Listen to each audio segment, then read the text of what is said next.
Hello friends. आज हम लोग भारत के संविधान में स्टेट लेजिस्लेचर के विषय में कुछ प्रावधान देखेंगे। हम लोग आर्टिकल 174 से 187 तक देखेंगे। टोटल 14 आर्टिकल्स देखेंगे। तो स्टार्ट करते हैं आर्टिकल 174 से। तो 174 है session of the state legislature, prorogation and dissolution. ठीक है। गवर्नर समय समय पर स्टेट लेजिस्लेचर के हाउसेस को, अगर एक हाउस है तो एक हाउस, दो हाउस है तो दो हाउस को समन करते हैं मीट करने के लिए, सेशन के लिए।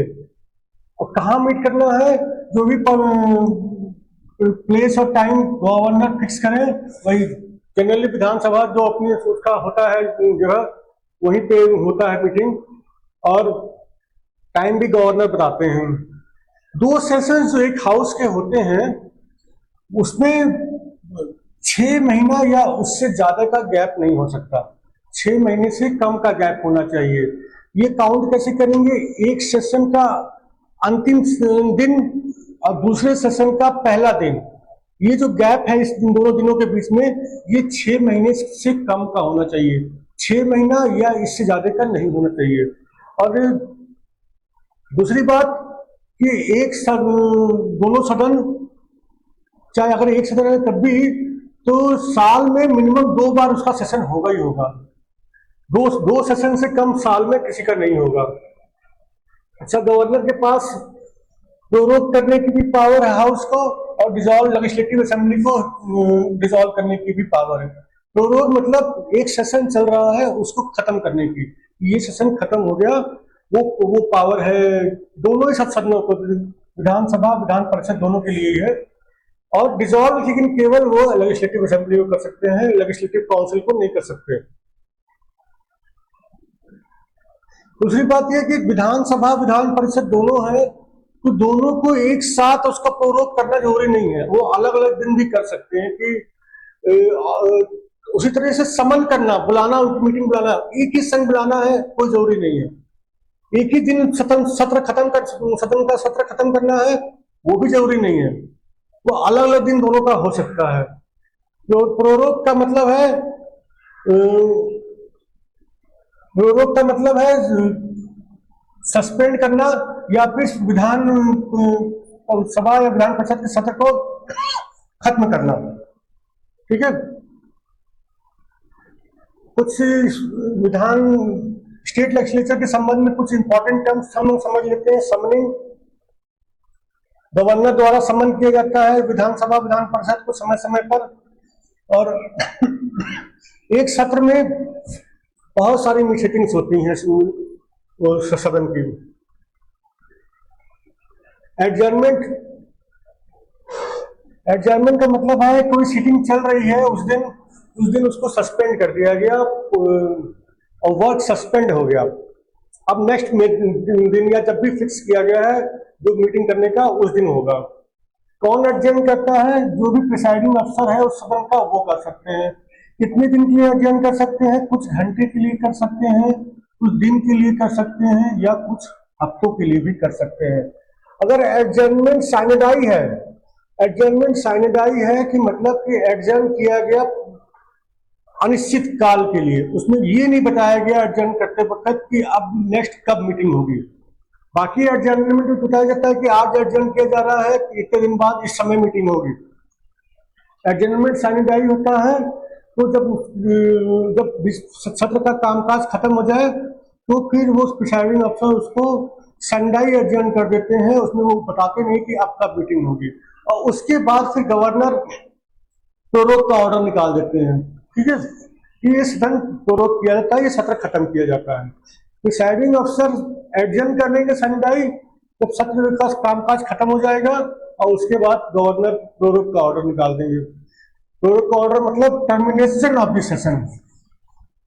ठीक है। इसके अलावा गवर्नर चाहे तो सत्र चल रहा है तब भी वो प्रोरोग कर सकते हैं। जनरली ऐसा होता नहीं है, लेकिन अगर वो चाहे तो कर सकते हैं। जो विधान परिषद है वो एक परमानेंट बॉडी है, कभी भी इसका डिसोल्यूशन नहीं हो सकता।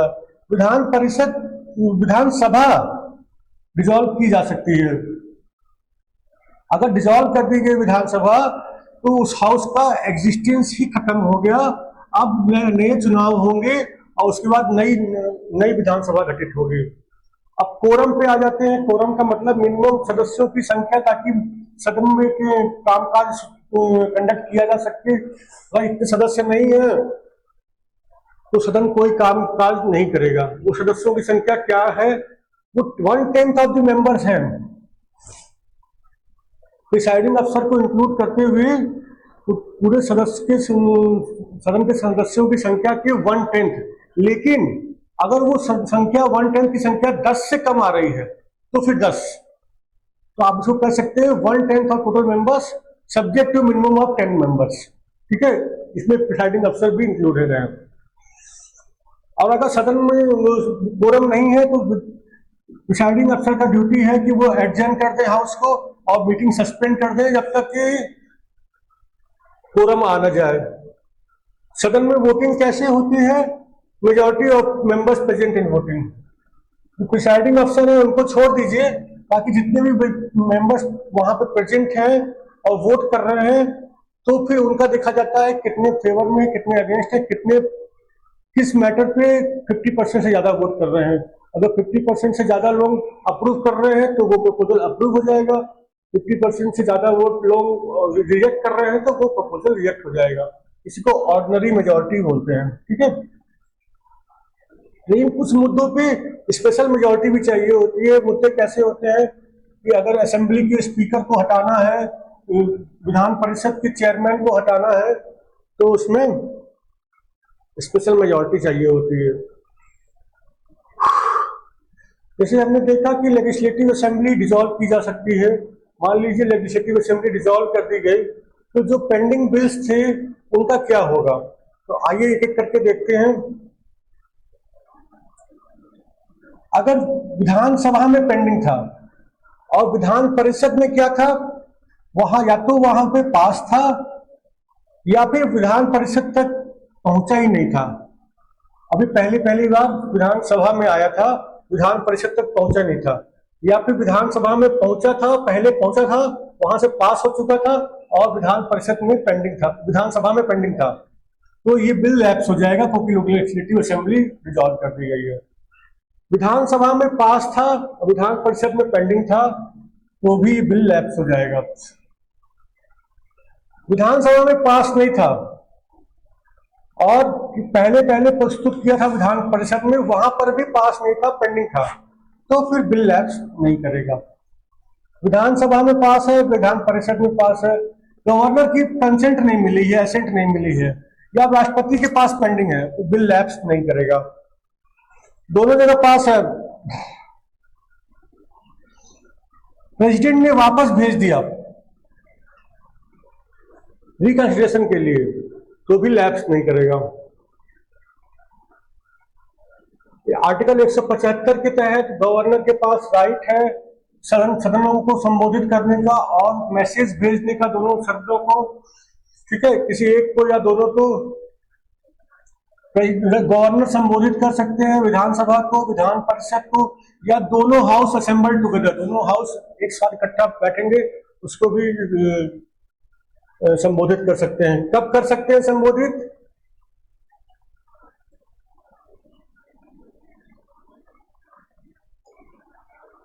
वो अभी ये आर्टिकल 176 में भी हम देखते हैं। ठीक है, इसके अलावा गवर्नर मैसेज भेज सकते हैं सदनों को, किस विषय में? कोई एक बिल पेंडिंग है सदन में, उसके संबंध में, या किसी अन्य मुद्दे पर भी वो भेज सकते हैं। और अगर गवर्नर ऐसा कोई संदेश भेजते हैं तो सदनों को उस मैसेज को कंसीडर करना होगा, उस पर विचार करना होगा। Article 176 special address by the governor. ठीक है, गवर्नर संबोधित करते हैं जिन राज्यों में केवल विधानसभा है वहां विधानसभा को, और जिन राज्यों में दोनों हैं वहां दोनों सदनों के एक साथ बैठे हुए होंगे उनको। और ये जरूरी है, ये कंपलसरी एड्रेस है। ठीक है, और इसमें क्या बताते हैं गवर्नर कि उनके बुलावे का, उनकी बैठक का क्या पर्पस है, ठीक है, उनको क्यों बैठक बुलाई गई है सदनों की। ये कंपलसरी एड्रेस कब होता है? कोई भी जनरल इलेक्शन होता है विधानसभा का, तो उसका जो पहला सत्र होता है उससे पहले, उससे मतलब उसके पहले दिन जो चुनाव हुए उसका विधानसभा का, उसका जो पहला सत्र होगा, उसके बाद उसके पहले सत्र के पहले दिन में गवर्नर संबोधित करेंगे। और हर साल पहले सत्र को, हर साल पहले सत्र के पहले दिन पे वो संबोधित करेंगे। इतना संबोधन कंपलसरी है।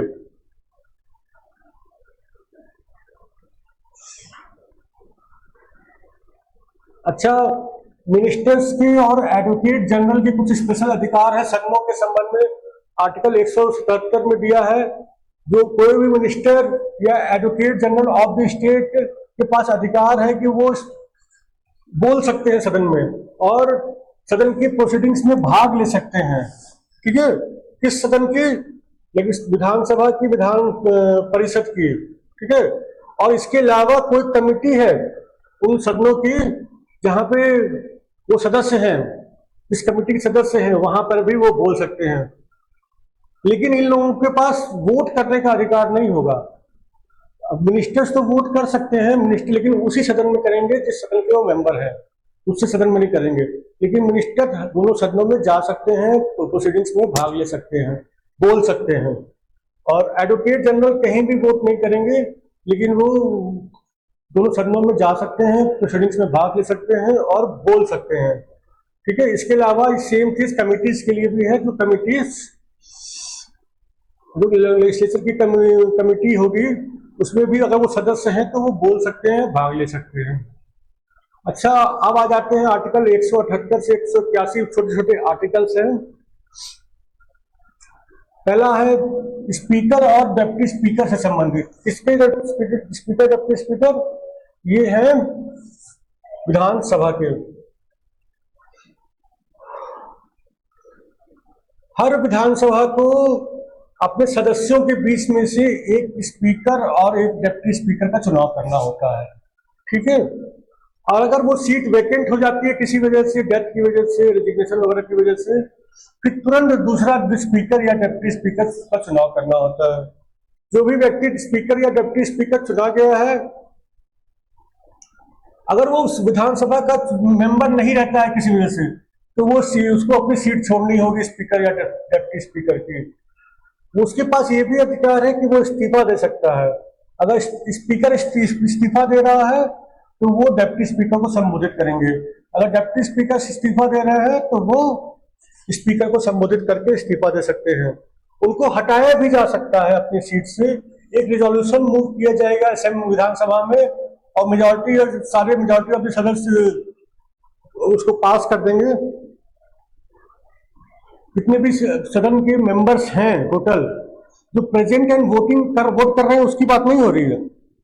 टोटल जितने भी सदस्य ऑन पेपर हैं उस समय, उसका मेजॉरिटी 50% से ज्यादा लोग अगर फेवर हटाने के फेवर में वोट कर देंगे तो वो उनको हटना होगा, स्पीकर या डिप्टी स्पीकर को। लेकिन ये रिजोल्यूशन देने से पहले 14 दिन का नोटिस देना होगा कि हम इस टाइप का रिजोल्यूशन मूव करने जा रहे हैं। स्पीकर की पोस्ट पे एक सुविधा है कि जब विधानसभा भंग हो गई उसके बावजूद भी अपनी पोस्ट पे कंटिन्यू करते हैं। कब तक कंटिन्यू करते हैं? जब तक कि नेक्स्ट विधानसभा चुन के ना आ जाए और उसकी पहली मीटिंग का दिन ना निर्धारित हो। जो पहली मीटिंग का दिन होगा उससे जस्ट पहले तक वो स्पीकर की पोस्ट होल्ड करते हैं। अच्छा, अगर स्पीकर की पोस्ट वेकेंट है, मान लीजिए कोई व्यक्ति है ही नहीं, तब कौन कामकाज देखेगा? तो जो स्पीकर की पोस्ट की ड्यूटीज हैं वो डिप्टी स्पीकर द्वारा डिस्चार्ज की जाएंगी, परफॉर्म की जाएंगी। और अगर ऐसे केस में डिप्टी स्पीकर की भी पोस्ट वेकेंट है मान लीजिए, तो फिर गवर्नर एक नामित करेंगे व्यक्ति को, उसी सदन के सदस्यों के बीच में से एक व्यक्ति को नामित करेंगे, वो स्पीकर की पोस्ट का कामकाज देखेंगे। और अगर स्पीकर एब्सेंट है किसी वजह से, वो सिटिंग अटेंड नहीं कर पा रहे हैं, तो फिर deputy speaker will act as speaker, ठीक है, डिप्टी स्पीकर स्पीकर की तरह एक्ट करेंगे। मान लीजिए डिप्टी स्पीकर भी एब्सेंट है तो उस विधानसभा के जो रूल्स ऑफ प्रोसीजर हैं उसके तहत कोई व्यक्ति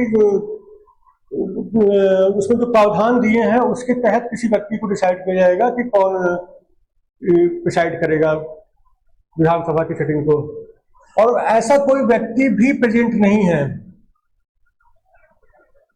तो फिर विधानसभा खुद डिटरमाइन कर लेगी वोट करके कि कौन व्यक्ति प्रिसाइड करेगा, ठीक है। अगर मान लीजिए स्पीकर या डिप्टी स्पीकर को हटाने का रिजोल्यूशन मूव हो रहा है तो उस समय कौन प्रिसाइड करेगा सिटिंग को? ऑब्वियसली वो पर्सन नहीं प्रिसाइड करेगा जिसके अगेंस्ट वो रिजोल्यूशन मूव हो रहा है, ठीक है। अगर स्पीकर के अगेंस्ट रिजोल्यूशन मूव हो रहा है तो स्पीकर प्रिसाइड नहीं करेंगे, डिप्टी स्पीकर के अगेंस्ट मूव हो रहा है रिजोल्यूशन तो डिप्टी स्पीकर प्रिसाइड नहीं करेंगे। वो फिर कौन प्रिसाइड करेगा? जो एब्सेंट होने के केस में जो प्रावधान दिए हुए थे ना, स्पीकर एब्सेंट हुए तो कौन करेगा, डिप्टी स्पीकर एब्सेंट हुए तो कौन करेगा, उसी प्रावधान के तहत वो कोई व्यक्ति प्रिसाइड करेगा। लेकिन वो पर्सन प्रिसाइड नहीं करेंगे जिसके अगेंस्ट रिजोल्यूशन मूव हो रहा है। अच्छा, मान लीजिए स्पीकर के अगेंस्ट रिजोल्यूशन मूव हो रहा है तो उनके क्या अधिकार होंगे? वो लोकसभा में विधानसभा में बोल सकते हैं, विधानसभा के सत्र में भाग ले सकते हैं प्रोसीडिंग्स में, और जो भी रिजोल्यूशन होगा या कोई अन्य रिजोल्यूशन भी होगा उस पर वो वोटिंग कर सकते हैं, लेकिन पहली बार में केवल वोट कर सकते हैं। उनके पास वो इक्वालिटी ऑफ वोट्स के केस में जो कास्टिंग वोट होता था वो कास्टिंग वोट उनको नहीं मिलेगा। जब दोनों साइड के बराबर वोट हो जाते हैं तो स्पीकर का कास्टिंग वोट होता है, वो कास्टिंग वोट उनको उपलब्ध नहीं होगा, लेकिन पहली बार में जो वोटिंग हो रही है उसमें वो speaker as a member vote कर सकते हैं। स्पीकर की पावर्स और ड्यूटीज क्या होती हैं? मेन ड्यूटी तो होती है कि हाउस में ऑर्डर और डेकोरम मेंटेन करें, ठीक है, ताकि इसका हाउस का बिजनेस आराम से सुचारू रूप से चले और उसका वो चलाने का उनकी ड्यूटी है, ठीक है। इसके अलावा वो उनका काम है इंटरप्रिटेशन करना। अगर कुछ कंफ्यूजन है संविधान के विषय में तो वो हाउस के अंदर संविधान का इंटरप्रिटेशन करेंगे। जो रूल्स ऑफ प्रोसीजर है सदन चलाने का, बिजनेस कंडक्ट करने का विधानसभा का, उसका इंटरप्रिटेशन में अगर कोई दिक्कत है तो वही फाइनल इंटरप्रिटेशन करेंगे। इसके अलावा लेजिस्लेटिव प्रेसिडेंट्स जो हैं, परंपराएं जो चली आ रही हैं विधानसभा की, उसका कोई इंटरप्रिटेशन करना है तो भी वही करेंगे। कोई बिल मनी बिल है या नहीं, इस पे उनका डिसीजन फाइनल होगा, वही डिसाइड करेंगे कि मनी बिल है कि नहीं है। कोई अगर अपनी पार्टी छोड़ता है उसकी ग्राउंड पे उस सदस्य की सदस्यता रद्द की जानी है तो इस पे वो इसका डिसीजन वही लेंगे कि इसकी सदस्यता जाएगी कि नहीं, ठीक है। इसके अलावा अगर किसी मुद्दे पे वोटिंग हो रही है और दोनों तरफ के वोट्स बराबर हो गए तो कास्टिंग वोट उनको दिया जाता है कि वो आप वोट करेंगे और जिस तरफ वोट कर देंगे वो प्रपोजल अप्रूव रिजेक्ट हो जाएगा।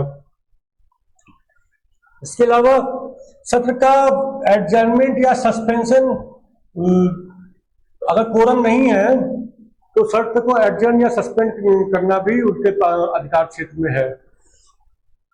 इसके अलावा चेयरमैन, तमाम कमेटियों के चेयरमैन भी वही अपॉइंट करते हैं और उन कमेटियों की फंक्शनिंग को भी सुपरवाइज करते हैं।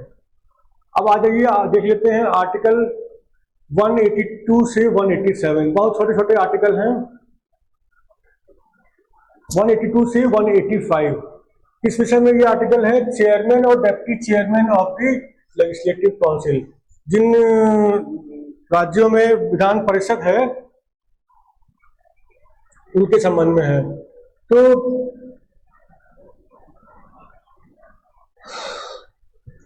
जिन राज्यों में विधान परिषद है वहां के विधान परिषद के सदस्य अपने सदस्यों के बीच में से 2 लोगों का चुनाव करेंगे, एक चेयरमैन के लिए, एक डिप्टी चेयरमैन के लिए, ठीक है।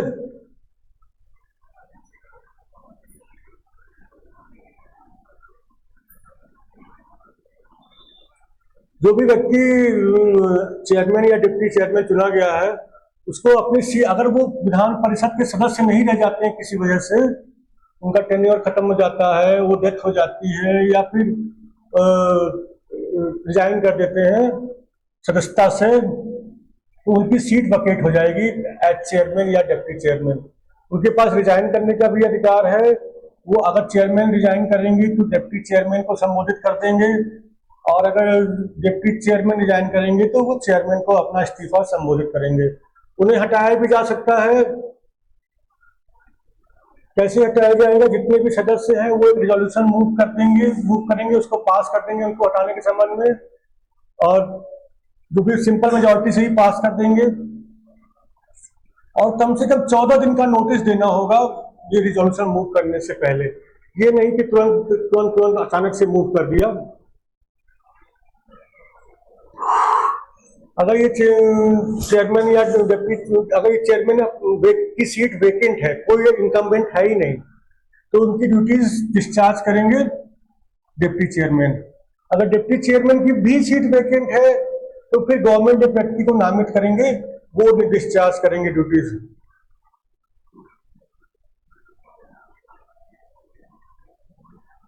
तो अगर वो एब्सेंट है किसी वजह से, तो फिर डिप्टी चेयरमैन का काम देखेंगे। अगर डिप्टी चेयरमैन भी एब्सेंट है तो फिर वो सदन की रूल्स ऑफ प्रोसीजर है, उसके तहत डिटरमाइन किया जाएगा कौन व्यक्ति प्रिसाइड करेगा। अगर ऐसा कोई व्यक्ति भी उपलब्ध नहीं है तो फिर वो सदन के सदस्य डिटरमाइन करेंगे कौन प्रिसाइड करेगा। जैसे स्पीकर के केस में था, वैसे यहाँ भी है। अगर चेयरमैन या डिप्टी चेयरमैन को हटाने का प्रपोजल चल रहा है, रिजोल्यूशन मूव हो रहा है, तो वो खुद प्रिसाइड नहीं करेंगे, और सेम प्रावधान चलेगा यहाँ पे भी। अगर रिजोल्यूशन मूव हो रहा है चेयरमैन को हटाने का, तो उनके पास अधिकार है कि वो सदन में बोल सकते हैं, सदन की प्रोसीडिंग्स में भाग ले सकते हैं, और किसी भी रिजोल्यूशन को वोट दे सकते हैं, लेकिन कास्टिंग वोट नहीं होगा, फर्स्ट इंस्टेंस पे ही वोट करना अलाउड होगा। उनके क्या फंक्शंस एंड पावर्स हैं? बिल्कुल सेम है स्पीकर ऑफ द विधानसभा के स्पीकर की तरफ वाले पावर हैं, बिल्कुल सेम। बस यही एक नहीं है कि वो ये नहीं डिसाइड करते कि कोई मनी बिल है कि नहीं है। ये मनी बिल डिसाइड करने की पावर केवल और केवल स्पीकर की होती है विधानसभा के। एक छोटा सा आर्टिकल है, आर्टिकल 186। तो आर्टिकल 186 में दिया हुआ है कि स्पीकर और डिप्टी स्पीकर जो विधानसभा के हैं, चेयरमैन और डिप्टी चेयरमैन विधान परिषद के हैं, इनकी सैलरी और अलाउंसेस ये स्टेट लेजिस्लेचर ही डिसाइड करेगा कानून बना करके, ठीक है। और वो consolidated fund of the state पे चार्ज होंगे, इसलिए कोई वोटिंग नहीं होगी इसके ऊपर। एक कानून बनेगा, विधानसभा विधान परिषद मिलकर बनाएंगे, और उसकी इससे डिसाइड होगा कि उनकी सैलरी और अलाउंसेस क्या होंगे। एक लास्ट आर्टिकल और देख लेते हैं, article 187, secretariat of state legislature. हर सदन का अपना सेक्रेटेरियल स्टाफ स्ट्रेंथ होगा, ठीक है, ठीक है। विधानसभा का अलग, विधान परिषद के अलग स्टाफ होंगे, लेकिन कुछ स्टाफ ऐसे भी हो सकते हैं जो कॉमन हो, जो दोनों सदनों का काम देखते हों, ठीक है।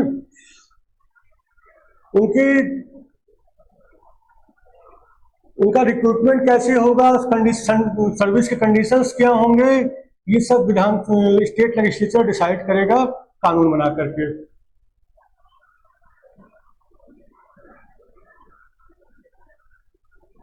अगर मान लीजिए कोई कानून स्टेट लेजिस्लेचर ने नहीं बनाया है इस विषय में, तो फिर गवर्नमेंट रूल्स बना देंगे, ठीक है। जब तक कानून नहीं बना है तो गवर्नमेंट रूल्स बना देंगे कि कैसे उस स्टाफ का रिक्रूटमेंट होगा, सर्विस कंडीशंस क्या होंगे, और विधानसभा विधान परिषद के। और ये जो रूल है गवर्नर जो बनाएंगे, वो तब कंसल्ट करेंगे पहले speaker of the legislative assembly और chairman of the legislative council. जो जिसका भी रूल बनाना है, अगर विधानसभा बनाना है तो उसके स्पीकर का, और अगर विधान परिषद के रूल बनाने हैं तो उसके विधान परिषद के चेयरमैन से कंसल्ट करेंगे गवर्नमेंट, उसके गवर्नर, उसके बाद ही वो रूल बनाएंगे और उसी के तहत अपॉइंटमेंट होगा, कंडीशंस ऑफ सर्विस डिटरमाइन होंगी। ठीक है फ्रेंड्स, होप आपको समझ में आया होगा। Thank you.